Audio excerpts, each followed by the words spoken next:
Hello good morning everyone. कैसे हैं आप सभी लोग? आई होप सब अपनी अपनी तैयारियों में लगे होंगे और अपने हेल्थ का भी ख्याल रखे होंगे।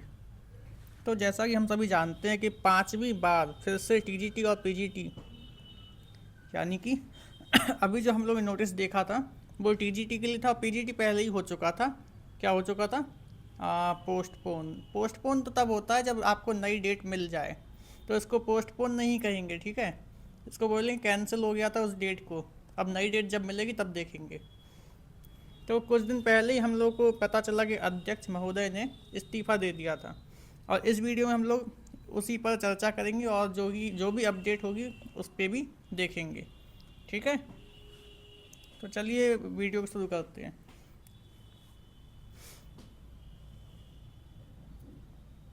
तो ये जो नोटिस हम लोगों ने देखा था यहाँ पे, ये आया था अपना 18 तारीख को। आयोग की बैठक संख्या 45 दिनांक 18 नवंबर 2025 में लिए गए निर्णय के क्रम में विज्ञापन संख्या 01/2022 प्रशिक्षित स्नातक शिक्षक, यानी कि टीजीटी की जो बात हो रही है यहाँ पे, कि दिनांक को मतलब 18-19 को जो कि फिक्स था, को प्रस्तावित लिखित परीक्षा स्थगित की गई और आगामी परीक्षा की तिथि की सूचना पृथक से दी जाएगी। तो पृथक से कब दी जाएगी ये भी नहीं बताया है, क्योंकि एक चीज़ और यहाँ पे फंस रही थी कि अध्यक्ष के अभाव में परीक्षा प्रोसीड नहीं हो सकती, ये इनका रीज़न है। लेकिन बाकी चीज़ें जो उनके विभाग में वो सब होंगी, जितने भी कर्मचारी हैं, जितने भी अधिकारी लोग हैं, उन सब की दिनचर्या वैसी ही रहेगी, वेतन भी उन लोगों को मिलता रहेगा। लेकिन प्रॉब्लम कहाँ आ रही? परीक्षा नहीं हो सकती अध्यक्ष के ना होने पे।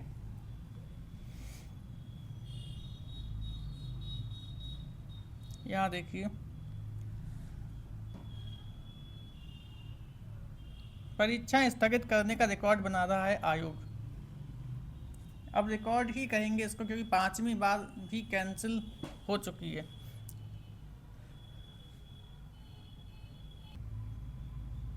यहाँ पर देखिए, इन तारीखों को प्रस्तावित थी पीजीटी परीक्षा।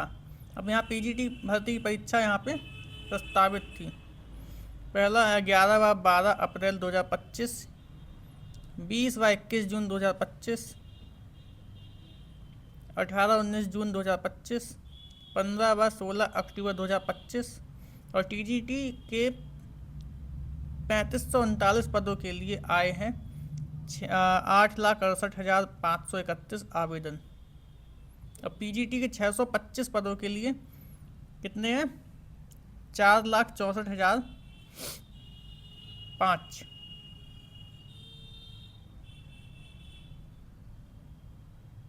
तो यहीं से आप लोग देख सकते हैं किस तरह से चीज़ें खराब हो रही हैं।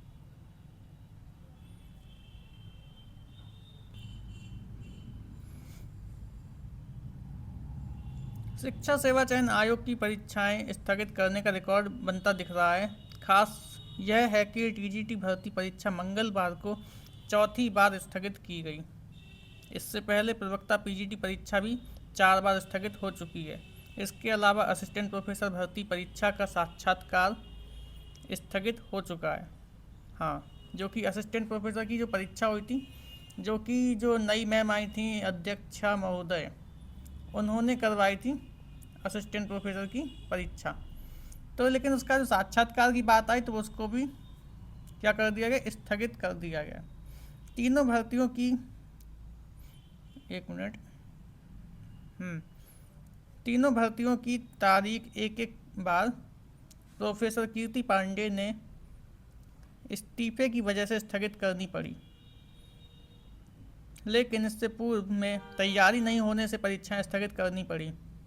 ये लोग तैयारी नहीं करते। और असिस्टेंट प्रोफेसर भर्ती को आवेदन उच्चतर सेवा चयन आयोग ने लिए थे। वहीं टीजीटी एवं पीजीटी के पदों पर भर्ती के लिए आवेदन माध्यमिक शिक्षा सेवा चयन बोर्ड की ओर से मांगे गए थे। बाद में इन्हें भंग करके शिक्षा सेवा चयन आयोग का गठन किया गया और अब नए आयोग पर इन भर्तियों की प्रक्रिया पूरी करने की जिम्मेदारी है। तो कुल मिला के ये आयोग जो है अपनी असमर्थता को बार बार साबित कर रहा है, ठीक है ना। तो उम्मीद लगाना तो बेकार है, फिर भी जो एक संभावना बन रही है इस पेपर की, उस हिसाब से, ठीक है ना, संभावना के हिसाब से चलेंगे हम लोग। कि देखो अभी दिसंबर तक हो सकता है इनके अध्यक्ष जो हैं आ जाएं, और आप अब जनवरी का महीना मिलता है। जनवरी में क्या होगा, इलाहाबाद में एक माघ मेला लगता है, तो जितने भी अधिकारी गण हैं वो सब उसमें लग जाएंगे व्यवस्थाओं में।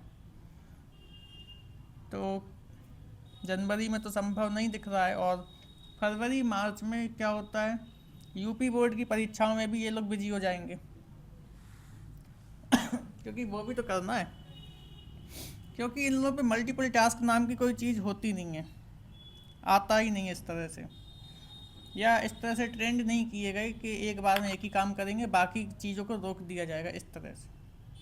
और अप्रैल में क्या है, पंचायत चुनाव भी आ सकते हैं, उनकी भी जिम्मेदारी इन लोगों के सर पे है, और तो इसलिए आप लोग मान के चलिए मई या मोस्ट प्रोबेबली जून 2026 तक अगर ये लोग ठीक से चले, समयबद्ध तरीके से चीज़ों को किया, तो अगले साल 2026 में साल के मध्य में आप लोगों को परीक्षा की तिथि देखने को मिल सकती है, ठीक है। तो ये हो गई संभावना। अब यहाँ पे देखिए, प्रतियोगियों में निराशा संग नाराजगी, निराशा भी है और नाराजगी भी है। लगातार भर्ती परीक्षाएं स्थगित होने से प्रतियोगियों में निराशा के साथ नाराजगी है। प्रतियोगी छात्र मोर्चा के अध्यक्ष विक्की खान का कहना है कि यह प्रतियोगियों का मानसिक उत्पीड़न है, बिल्कुल है, उनके साथ अन्याय हो रहा है, और वर्षों से नई भर्ती नहीं होने से बड़ी संख्या में प्रतियोगी ओवरएज भी होते जा रहे हैं। जी बिल्कुल, तो जो प्रतियोगी छात्र उनकी एज भी तो निकल रही है, तो जाहिर सी बात है जितनी भी ज़रूरी चीज़ें होती हैं एक मानवीय जीवन में, हर चीज़ पे एक तरह से अफेक्ट होता है, हर चीज़ अफेक्ट होती है फिर चाहे वो नौकरी को लेकर हो, या किसी की शादी को लेकर हो, या किसी को बाकी चीज़ें देखनी हो, घर बनवाना, बिजनेस डालना हो, है ना। तो ऐसा नहीं है कि किसी के पास और प्लान्स नहीं होते, बाकी प्लान्स को छोड़ के कोई अपना बिजनेस आइडिया को छोड़ के इसमें लग रहा है इसलिए कि परीक्षा हो जाएगी तो मैं एक सरकारी नौकरी ले लूँगा, ठीक है। प्राइवेट जॉब छोड़ के, जैसे कि मान लीजिए कोई टीचर है और प्राइवेट स्कूल में करने लगा, और अचानक से पता चला कि डेट आ गई टीजीटी पीजीटी की, तो वो तो छोड़ ही देगा ना, उस चीज़ को छोड़ देगा और उसमें लग जाएगा। और जब इसकी तारीख पास आएगी इस एग्ज़ाम की, तो ये लोग कह देंगे भैया हमारी तैयारी नहीं है, तो कैंसिल कर देंगे। यही होता है।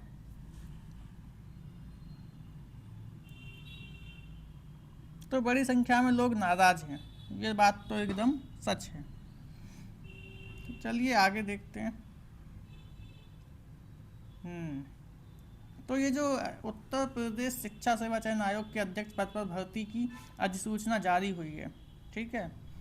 अब इसका क्या मतलब है कि उत्तर प्रदेश शिक्षा सेवा चयन आयोग के अध्यक्ष पद पर भर्ती के लिए 10 दिसंबर तक, तो 10 दिसंबर तक इसमें आवेदन कर सकते हैं अगर आप लोग एलिजिबल हैं इस पद के लिए।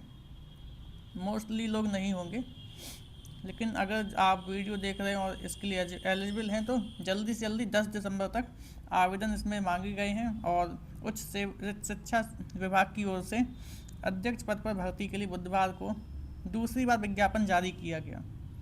इससे पहले 26 सितंबर को विज्ञापन जारी कर 21 अक्टूबर तक आवेदन मांगे गए थे। योग्य अभ्यर्थी नहीं मिलने के कारण फिर से विज्ञापन जारी करना पड़ा। तो इनको अभ्यर्थी योग्य नहीं मिल रहे हैं, इसलिए दोबारा करना पड़ा, मतलब अयोग्य मिल रहे होंगे, ठीक है। अपनी एलिजिबिलिटी चेंज कर दोगे बात बात पे, तो फिर अयोग्यता तो साबित हो ही जाएगी।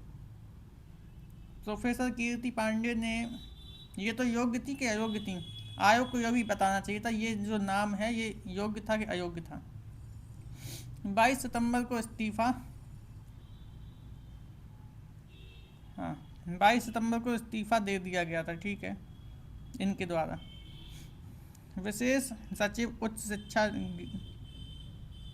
गिरिजेश त्यागी की ओर से जारी शासनादेश के मुताबिक अध्यक्ष पद पर भर्ती के लिए अभ्यर्थी राज्य सरकार के प्रमुख सचिव के पद पर या फिर उसके समकक्ष पद पर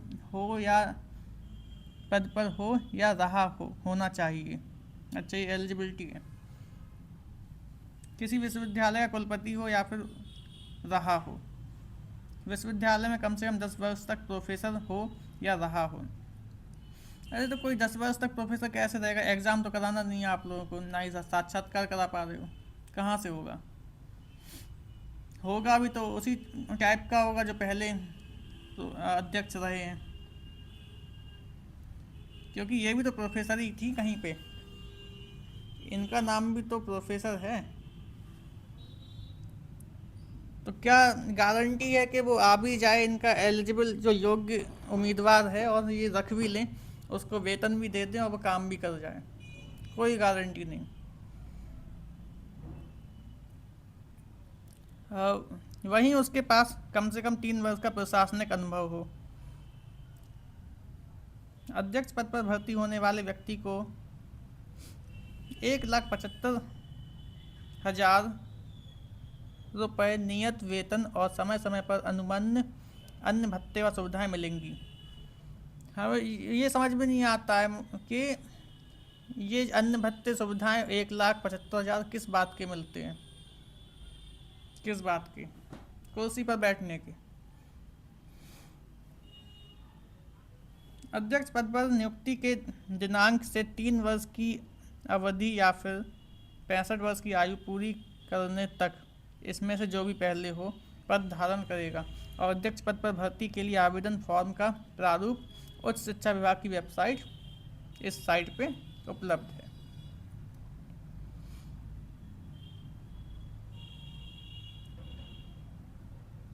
ये भी वही न्यूज़ है, तो इसको नहीं पढ़ेंगे क्योंकि चीज़ वही लिखी है।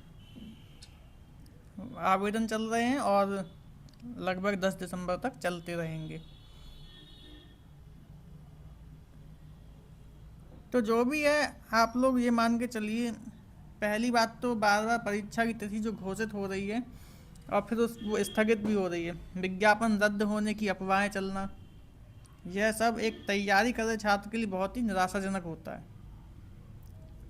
और आपने वर्षों की मेहनत और लगन से तैयारी की है, आपने अपने सपनों को इसी परीक्षा में जोड़ा है, और जब हर बार आपको लगता है कि मंजिल करीब है, तभी एक नई बाधा सामने आ ही जाती है ना? तो ये सब प्रशासनिक अव्यवस्था है, आपकी कोई कमी नहीं इसमें। तो हम लोग अपेक्षाएं क्या कर सकते हैं परीक्षा से, ये बताइए। देखिए, सबसे पहले तो अपने ऊपर काम कीजिए। सबसे पहले आपने जो भी पढ़ा है, जो भी आप लोगों ने पढ़ा हो, जिस भी सब्जेक्ट में, उसे बार बार आप लोग रिपीट कीजिए, बार बार रिपीट करना है, ठीक है? उससे क्या होगा, अगर कोई विषय या इकाई कमज़ोर रह गई है तो उसे मजबूत बनाने का उत्तम समय यही है। जो भी यूनिट आपकी छूट गई हो, कोई सब्जेक्ट कमज़ोर पड़ रहा हो सकता है टीजीटी वालों को जीएस में प्रॉब्लम हो या फिर सब्जेक्ट वाइज जो भी है, तो इस पर अभी काम किया जा सकता है। जितना हो सके प्रायोरिटी दें प्रैक्टिस को। पिछले वर्ष के प्रश्न पत्र लगाइए, मॉक टेस्ट का अभ्यास कीजिए। टीजीटी और पीजीटी दोनों में कोई नकारात्मक जो नेगेटिव मार्किंग है वो नहीं होती है, और पैटर्न को समझना, संबंध और टाइम मैनेजमेंट भी आप लोगों को आना चाहिए। और एक चीज़ और है कि अभी कोई भी कोर्स लेने से बचिए, कोई फ़ायदा नहीं इस समय कोर्स ख़रीदने का। हाँ, अगर फाउंडेशन मजबूत करना तो ले लीजिए, लेकिन कोर्स मत लीजिए, क्योंकि एग्ज़ाम का कुछ अता पता नहीं है, और कोर्स आपको मिलेगा साल भर के लिए या 6 महीने के लिए, मुश्किल है मिल जाए। तो पैसे मत डालिए, अपनी प्रैक्टिस कीजिए जितना हो सके।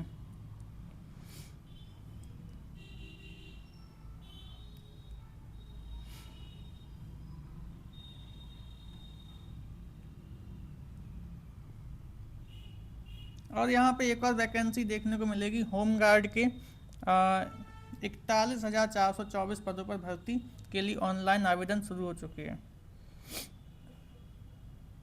और ये जो होम गार्ड की जो वैकेंसी, ये बोर्ड दूसरा है, ठीक है, शिक्षा सेवा चयन आयोग नहीं है। उत्तर प्रदेश पुलिस भर्ती एवं प्रोन्नति बोर्ड ने जारी की अधिसूचना और आवेदन लिंक। ये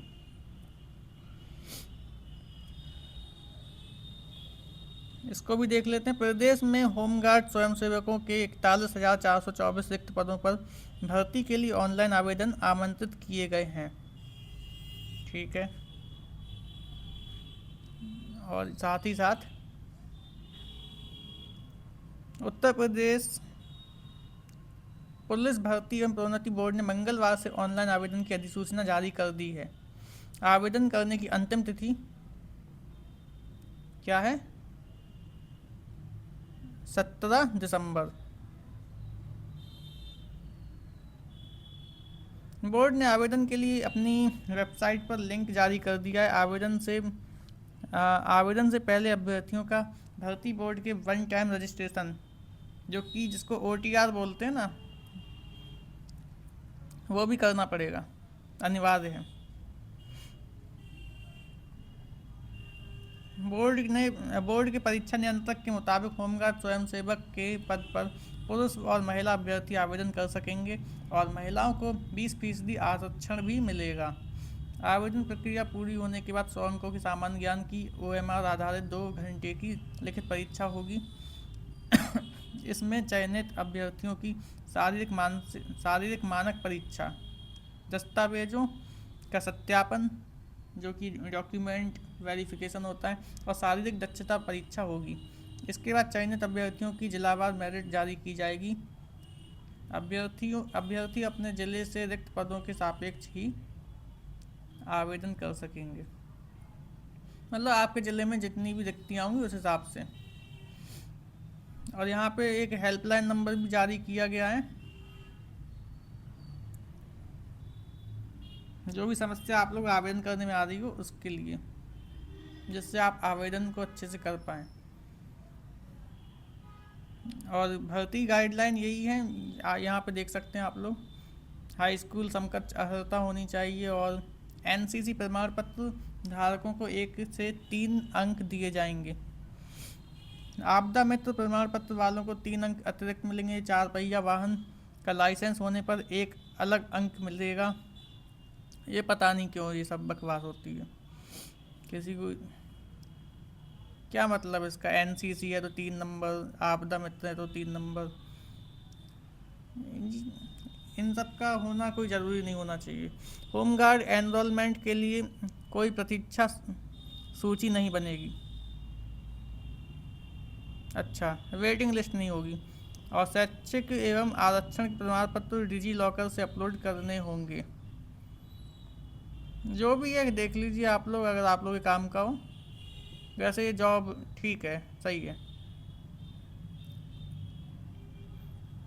और इसी के साथ ही 17 दिसंबर ये डेट दे रखी है, इसको नोट कर लीजिए। 17 दिसंबर आवेदन की अंतिम तिथि। पहले वन टाइम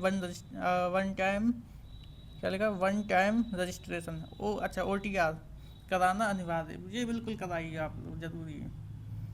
और OTR हो सकता है आप लोगों ने पिछली जो वैकेंसी SI की आई थी उसमें भी किया होगा, तो वही काम आ जाएगा, ठीक है।